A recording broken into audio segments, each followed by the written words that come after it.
नमस्कार मित्रों, जय श्री राम। मित्रों, आज की इस प्रस्तुति में हम बात करने वाले हैं मल्टीवर्स के बारे में और ये जानेंगे कि सनातन धर्म में मल्टीवर्स का कॉन्सेप्ट कहाँ पर दिया गया है। तो चलिए मित्रों शुरू करते हैं। वेदों के अनुसार यह ब्रह्मांड अंडाकार है। इस ब्रह्मांड का अधिकतम भाग जल या बर्फ और उसके बादलों से घिरा हुआ है।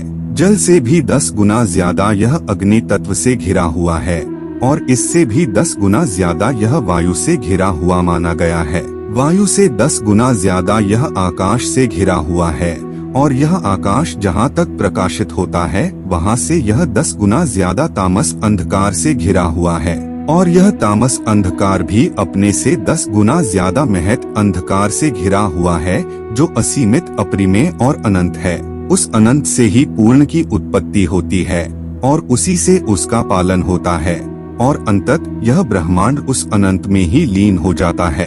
इसे उल्टे क्रम में समझे। महत से घिरे अनंत तामस अंधकार और उससे ही घिरे आकाश को स्थान और समय कहा गया है। इससे ही दूरी और समय का ज्ञान होता है। आकाश से ही वायु तत्व की उत्पत्ति होती है।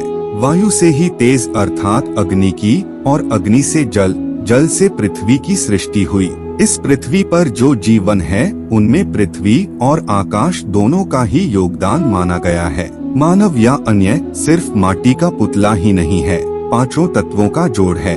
आज की भाषा में इसे कहें तो हमारी धरती पर जल तत्व की मात्रा अधिक है, अर्थात यह धरती जल से घिरी हुई है।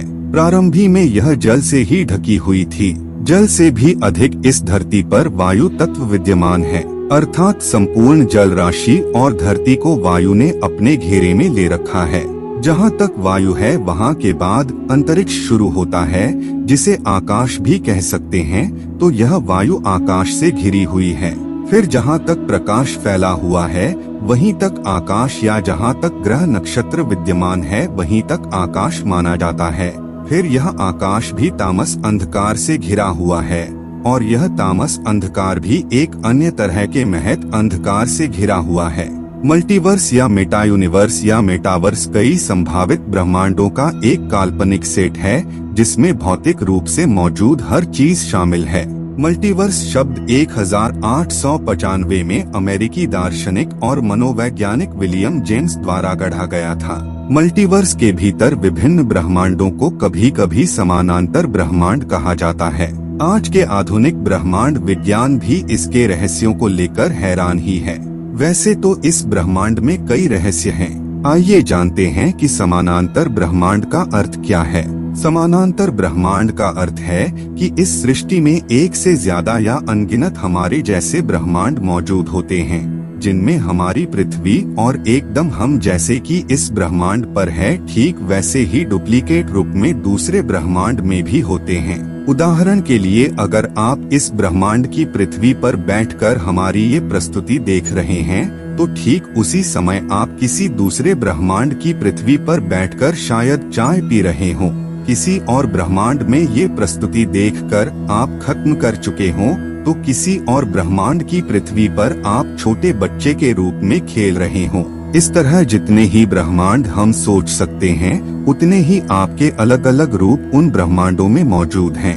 ब्रह्मांड विज्ञान, भौतिकी, खगोल विज्ञान, दर्शन, ट्रांसपर्सनल मनोविज्ञान, कथा साहित्य और विशेष रूप से विज्ञान में मल्टीवर्स की परिकल्पना की गई है। प्रोफेसर आर्थर होम्स, जो कि भूविज्ञानी और डरहम विश्वविद्यालय में प्रोफेसर थे, उन्होंने अपनी महान पुस्तक द एज ऑफ अर्थ में पृथ्वी की आयु के संबंध में इस प्रकार लिखा है। पृथ्वी की आयु का अनुमान लगाने की वैज्ञानिक आकांक्षा बनने से बहुत पहले प्राचीन काल के ऋषियों द्वारा विश्व कालक्रम की कई विस्तृत प्रणालियां तैयार की गई थीं। इन गुप्त समय पैमानों में सबसे उल्लेखनीय प्राचीन हिंदुओं का है, जो आश्चर्यजनक है। हार्वर्ड यूनिवर्सिटी के प्रोफेसर, ग्रेजुएट स्कूल डीन और रिसर्च फेलो एलन वाट्स ने वेदांत की अंतर्दृष्टि पर बहुत प्रभाव डाला। वाट्स 1960 के दशक में पूर्वी दर्शन को पश्चिम में लाने वाले अग्रणी के रूप में प्रसिद्ध हो गए। उन्होंने लिखा है, हालांकि भारत के दार्शनिकों के लिए सापेक्षता कोई नई खोज नहीं है, ठीक वैसे ही जैसे लाखों कल्पों में समय के बारे में सोचने के आदि लोगों के लिए प्रकाश वर्ष की अवधारणा कोई आश्चर्य की बात नहीं है। भारत के बुद्धिमान लोग इस ज्ञान के तकनीकी अनुप्रयोगों के बारे में चिंतित नहीं हैं।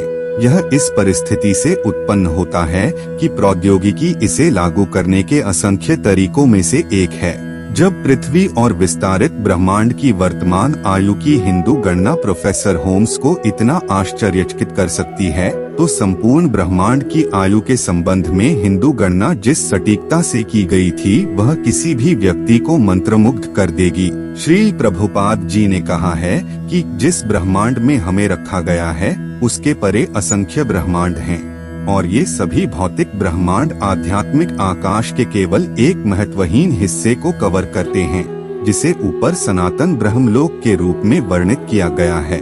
समय के बारे में हिंदू धर्म की समझ समय की तरह ही भव्य है। जबकि अधिकांश संस्कृतियां अपने ब्रह्मांड विज्ञान को कुछ सैकड़ों या हजारों वर्षों जैसी परिचित इकाइयों पर आधारित करती हैं, समय की हिंदू अवधारणा अरबों और खरबों वर्षों को समाहित करती है। पुराणों में 1,1,0,0,0,000 सेकंड की अनंत लघु अवधि से लेकर 311 ट्रिलियन वर्षों के महामंतवर तक की समय इकाइयों का वर्णन किया गया है। हिंदू संत समय को चक्रीय सृजन, संरक्षण और विघटन की एक अंतहीन प्रक्रिया के रूप में वर्णित करते हैं, जिन्होंने अपनी रहस्यमय रूप से जागृत इंद्रियों के माध्यम से ब्रह्मांड के रहस्यों को समझा था। हिंदू धर्म ग्रंथों और हिंदू के लिए यह कोई नई बात नहीं है कि कई या असंख्य ब्रह्मांड हैं। सिर्फ एक ही नहीं बल्कि कई पुराणों जैसे विष्णु पुराण, श्रीमद् भागवत, पद्म पुराण और वायु पुराण और अथर्ववेद जैसे आधिकारिक हिंदू धर्म ग्रंथों ने विभिन्न ब्रह्मांडों की बात की है। श्रीमद् भागवत 10.87.41 क्योंकि आप असीमित हैं, न तो स्वर्ग के स्वामी और न ही आप स्वयं कभी भी अपनी महिमा के अंत तक पहुंच सकते हैं। अनगिनत ब्रह्मांड प्रत्येक अपने खोल में लिपटे हुए समय के पहिए द्वारा आपके भीतर भटकने के लिए मजबूर हैं, जैसे आकाश में धूल के कण उड़ रहे हैं। श्रुतियाँ ईश्वर से अलग हर चीज को खत्म करने की अपनी पद्धति का पालन करते हुए आपको अपने अंतिम निष्कर्ष के रूप में प्रकट करके सफल हो जाती हैं। श्रीमद् भागवत 6.16.37 प्रत्येक ब्रह्मांड 7 परतों से ढका हुआ है। पृथ्वी, जल, अग्नि, वायु, आकाश, कुल ऊर्जा और मिथ्या अहंकार प्रत्येक पिछले परत से 10 गुना बड़ा है।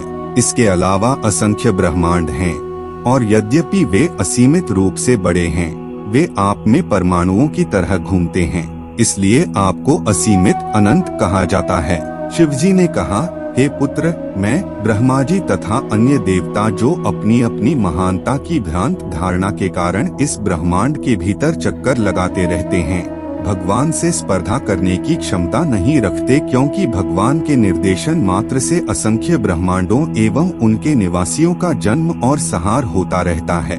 भले ही समय के साथ मैं ब्रह्मांड के सभी परमाणुओं को गिन सकता हूँ, लेकिन मैं अपने सभी ऐश्वर्यों को गिन नहीं सकता हूँ जो मैं असंख्य ब्रह्मांडों में प्रकट करता हूँ। श्रीमद् भागवतम 11.16.39 कई ब्रह्मांडों का वर्णन करने के लिए सादृश्य। श्रीमद् भागवतम 10.14.11 कहा, मैं अपने हाथ के साथ बालिश्तों के बराबर एक क्षुद्र प्राणी जो भौतिक प्रकृति, समग्र भौतिक शक्ति, मिथ्या अहंकार, आकाश, वायु, जल तथा पृथ्वी से बने घड़े जैसे ब्रह्मांड से घिरा हुआ हूँ। और कहा, आपकी महिमा आपके शरीर के रोमकूपों से होकर असंख्य ब्रह्मांड उसी प्रकार आ जा रहे हैं जिस तरह खिड़की की जाली के छेदों से धूल कण आते जाते रहते हैं।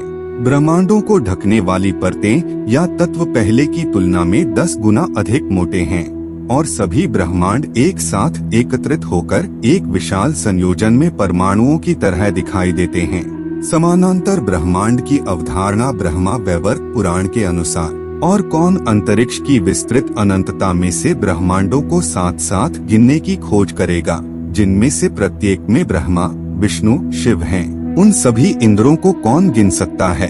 वे इंद्र एक साथ जो सभी असंख्य लोकों में एक साथ शासन करते हैं, वे अन्य जो उनसे पहले मर गए, या इंद्र भी जो किसी भी वंश में एक दूसरे के उत्तराधिकारी होते हैं। एक एक करके ईश्वरीय राज्य की ओर बढ़ते हैं और एक एक करके मर जाते हैं। ब्रह्मांड को 3 और 14 उपविभागों में विभाजित किया गया है। 3 मुख्य विभागों को 3 लोक कहा जाता है, निचला, मध्य और ऊपरी। इन लोकों को अक्सर भुवः, भुवः और स्व या पाताल, मृत्यु और स्वर्ग कहा जाता है।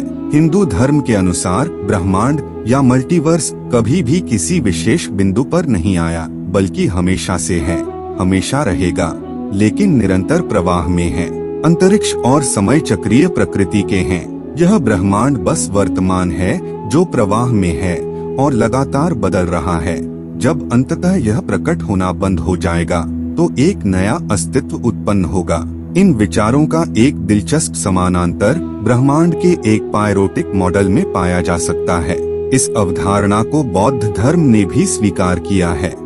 ऋग्वैदिक कालीन ऋषि वशिष्ठ और विभिन्न देवताओं और काकभुशुंडी, जो कि एक पक्षी हैं और सामान्य समय से बाहर खड़े हैं और सब कुछ देखते हैं, तो इसमें उनकी बातों से ये पता चलता है कि समय की चक्रीय प्रकृति से काकभुशुंडी जी देख पा रहे हैं और इन सभी की बातचीत का वर्णन हमें योग वशिष्ठ में देखने को मिलता है।